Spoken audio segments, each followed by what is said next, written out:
Sunday shows as well. And back a few weeks ago when we had the trailer racing here, I'll tell you, this speedway was absolutely littered with motorhome parts, or camper parts, I should say, along with boat parts that were on trailers everywhere. And what a job they did of cleaning up this track. It took them till like 4, 5 in the morning to get it all cleaned up. Description was it looked like somebody had blown up a matchstick factory, and it all landed on the track. Oh yeah, Matt and I witnessed it, and we called the action, and I'll tell you, it was absolutely unbelievable.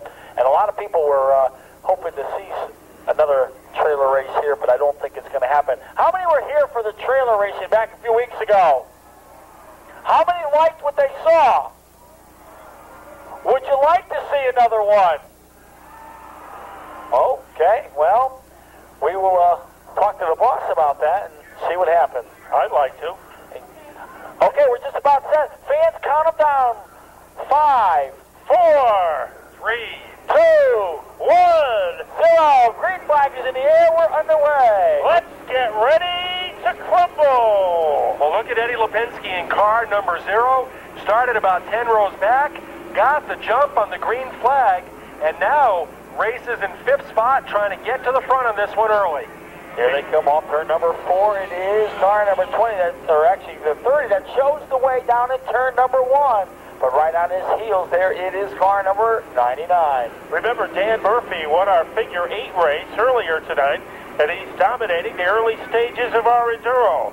But following in his tire tracks, the 99 of Greg Bono. Good race in the opening stages. Eddie Lipinski has moved into position number 4 with car number 0, and the 92 machine, which was also strong in the qualifying, runs right now in the 5th spot. So good action wherever you look. Snooze, you lose, but right now everybody seems to be on their toes here tonight as a slice of the dice has already taken place. As 3 laps are on the board, your leader is car number 30, and right now the leader now is working down into turn number 3. There he is. He's hitting the stripe right now, working right up against the Armco barrier. Here he comes, your leader, car 30, hitting the stripe right now. Oh, how do you ever avoid that car? The 747 spun right in front of his eyeballs, and he was able to avoid him and hang on to the lead. Boy, he lucked out on that one. Almost a demolition derby. He said, whoa, one car going full bore almost through the center of the infield there. Heavy traffic all over this racetrack, and now a couple hard hits down the front straightaway. Eddie Lipinski in his 0 bouncing off everything inside. He's ready to pass the 30, and I believe the 0 and the 99 have moved out into the lead. Our leader got hit there. You can see him limping around. The number 30 machine just off turn number 2. So our new leader is car number 99. But maybe not for long, as Lipinski is giving him quite a battle. He goes on the bottom, and Eddie Lipinski now is our pace setter. At 13, unofficially has moved into 2nd as he battles now with the 99 of Greg Bono, the 13 of Gary Magliola. So Magliola unofficially in 2nd. We'll check that with our scorers. As now officially, yes, he is in 2nd. The 92 is 3rd. 55 is 4th. And the 55 looking strong at the moment. Here comes the 86 coming alive. Yeah, car number 86 now comes to life. But in the meanwhile, car number 0 is our leader. And right now trying to pick up a victory here tonight at Riverside Park Speedway. Well, here comes Eddie Lipinski into turn 3. Finds room between 2 cars. We've seen him in action before as few drivers can get through slower traffic better and more efficiently than Eddie Lipinski. Well, Lipinski now grumbles down the back straightaway, goes almost 4 wide here, but keeps working up on the high side. The 13 machine of Magliola runs in the 2nd spot, so that's a team car to Lipinski here. Now the 55, who was running 4th, gets turned around. Magliola gets turned around up there. The 92 involved in it as well. So, 4th in big trouble. What a hard hit. 7 gets hit head on by the 07. As that almost knocked him back into the 18th century. I'll tell you, 2 cars come together hard up against the Armco barrier just underneath the NASCAR Winston Racing Series scoreboard. But back to the action on the speedway. Your leader, still car 0. What a workout Eddie has as he just bounced off that number 50. Lipinski is really battling. He comes against the 50 again, going between cars. What an effort for the man driving car number 0. Yeah, he is doing a great job here tonight trying to pick up that victory as he works off turn 2. Well, I'll tell you, 40 laps the distance. I don't know how much car he's going to have left for the last 10, but he's driving every lap like it's the last one in the race here and doing a great job. The 0 of Lipinski here, his teammate out of the event now with car number 13, but what a job the 0 is doing here in this event. But he has a problem. The car number 14 is on the lead lap. Here comes the 14. New leader is the 14. Takes over the top spot from car number 0. So car number 14, another a green machine leading the way. Car number 0 continues to run second. So it's 2 green machines, first and second. The 14, your leader, down the back straightaway is your leader. We believe the 14 is Paul Nadel out of West Springfield.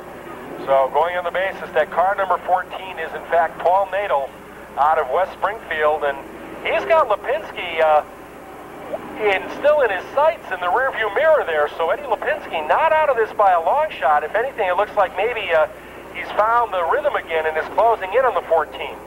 And meanwhile, on the back straightaway, 2 cars have come together. And now you can see 1 car now retires down through the center of the infield.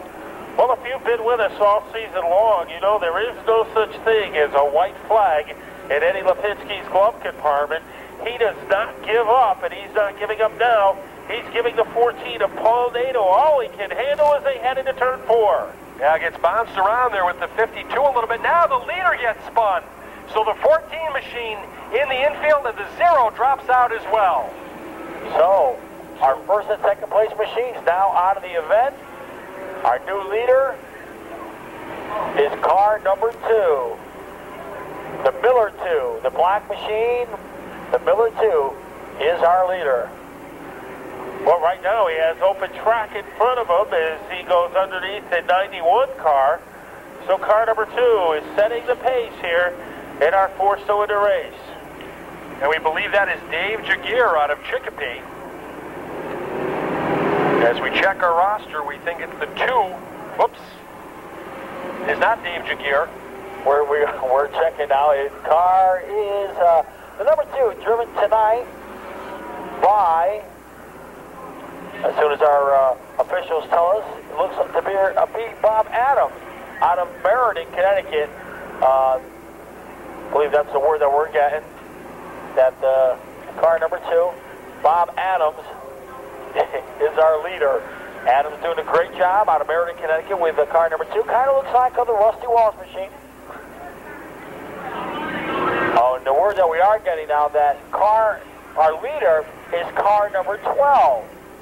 So it is not car number 2. Well, what looks like a 2 is in fact a 12. Apparently a strip of duct tape may be there.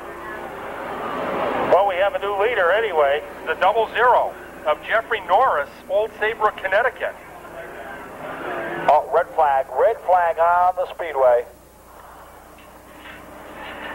As appears to be a problem on the speedway, and that's the reason why the red flag has come out. Now checking out the condition of a driver here. On the back straightaway. And they do that to absorb that, put the speedage right down, so in case they don't want to have a fire out there. So that's the reason why they do that. So taking every safety measure that they can here. Of course, we told you one of the best. 3, 2, 1, 0. We are back. Well, 00 was our leader before we went to a red flag. That is Jeffrey Norris. He is coming out of turn number 2. Down the back straightaway. The 12 machine has taken the lead back. The Miller time, number 12. So there's your first and second place cars as they work through turn number 4. So the 12 still dominates the pace. He goes on the high groove of that 359 car. Oh, he gets nudged and he relinquishes the lead to the 00. So car 00 now takes over the number 1 spot as they work down the back straightaway. Your leader now is that purple machine, car 00. As now he works off turn number 4 down to the stripe. In the meantime, some other tagging going along as the number 12 machine just said hello to one of the machines. Yeah, boy, we need a steel cage. Now, Woody there in the 359. This is steel cage auto racing at its best. Challenge for the lead, and the 12 regains the top spot with 17 laps to go. And steel cage, Matt, next time you'll be telling me about somebody putting the smack down. That's on Thursday nights. And the black flag has been given to one of the competitors. We believe that it is the 12 that is getting the black flag. We will see, indeed, yes, it does look like the 12 machine is getting the black flag. So the 00 is back in front. And let's see if he can survive for the final 15 laps. The 46 is running in second. So Jeffrey Norris out of Old Saybrook, Connecticut is your leader. Norris going to try to put that machine into victory lane. Still got a little ways to go. 40 laps is the scheduled distance, and so far 26 of those 40 have been completed. Well, 14 to go now, and for Jeffrey Norris, again, first has not been a good spot tonight.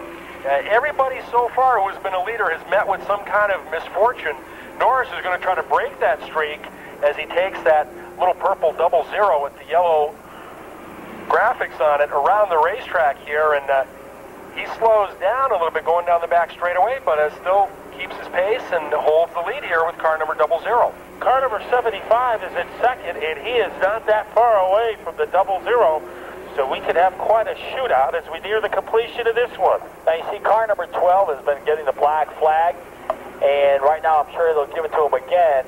The scorers have stopped scoring that car, so now he knows that it is for him, because sometimes when there's some other cars around, you don't know if it is for you, especially on one of these kind of events. But right now, he was the only car. He sees the black flag given to him. The scorers have stopped scoring that black machine, car 12. And you know, from a competitive basis, too, you're running in a pack with 3 cars, you see a black flag. No one wants to drop out. That's right. I mean, heaven forbid the black flag was for the next guy. You pull out of the event, and they say, oh, guess what? It wasn't you. Right. But now he knows he's all by himself, and they've given it to him about 4 or 5 times now, and he's running by himself. So he knows that the black flag. Watch now. You'll see the flagman right now point to him, and now black flag again.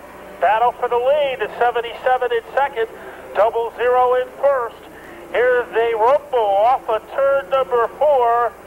New leader, car number 77. So the red, white, and blue machine car number 77 is your leader now off of turn 2, shows the way. The 00 is currently running second. 30 of the 40 laps have now been completed. And car number 77, listed on our sheets, is John Connolly out of Waltham, Massachusetts. Got a patriotic theme on the machine. Shares his name with the former Texas governor, but runs right now down the back straightaway with the 77 machine as he contends here with less than 9 laps to go.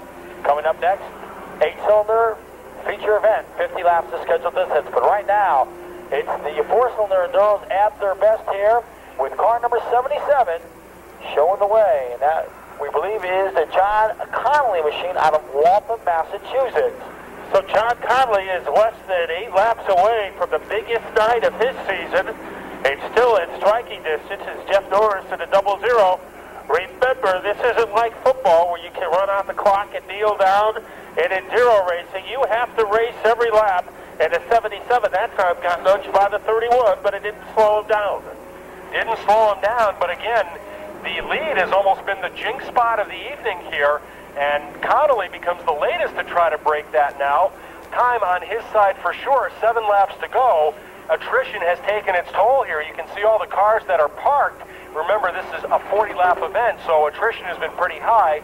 Fewer cars to get in trouble with. Connolly right now just wants to mind his P's and Q's, run the pace, click off another lap, which he gets the high 5 for 5 to go. So now Connolly now trying to work to the inside. He'll take that spot away very easy. We're actually not a spot. That is actually putting that machine down a lap is car 77, John Connolly out of Waltham, Mass.